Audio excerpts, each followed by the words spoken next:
Sophie Cunningham's bold words get her fined, again. But she's poised for a bigger challenge.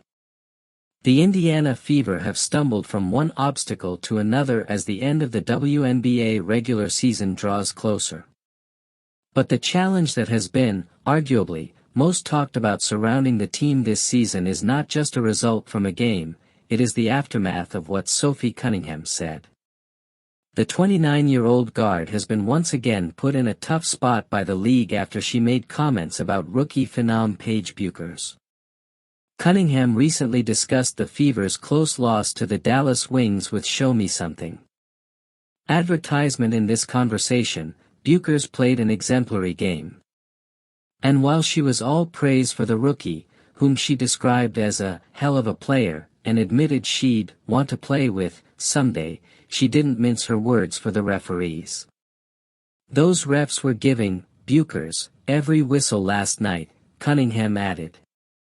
"You literally couldn't touch her. If you do that, then do it with our guards." The comment, which appeared relatively benign, did not go over well with the WNBA, which quickly slapped Backman with a fine. The outspoken Cunningham, who was also fined twice before in less than a month by the league, confirmed it on the next podcast episode. "I'm 3 for 3 now on getting fined by the WNBA," Cunningham joked. Her co-host, West Wilson, was incredulous, again. The fines are piling up for Cunningham.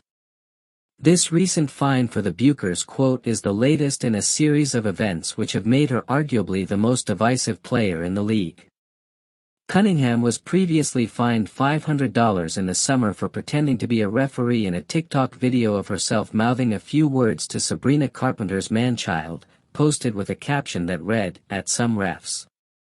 Then in late July, her outspoken comments about officiating inconsistency at the launch of her podcast cost her a much heftier $1,500.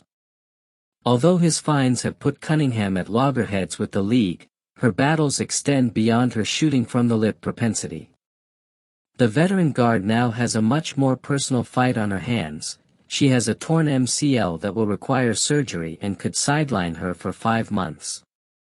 The injury, sustained playing against the Connecticut Sun, will force Cunningham out for the rest of the season, leaving her teammates to shoulder that much more responsibility in her absence. Despite the penalties and the injury, Cunningham is undaunted. With her feisty spirit and outspoken opinions, she was never one to shy away from a challenge, on court or in the media. Now, fans are supporting her as she gets ready to undergo surgery and a long recovery process. Though she's facing one of her biggest fights yet, there's a silver lining in Cunningham's case. She's proven herself time and again to be one you should never count out. Will she come back better than ever? Only time will tell. But for now, let's rally and keep the conversation alive. Agree with her or not, Cunningham is a voice to be reckoned with. Stay tuned for news on her recovery, and keep rooting for one of the game's toughest competitors. The path before here may be long, but Sophie Cunningham's journey is hardly over.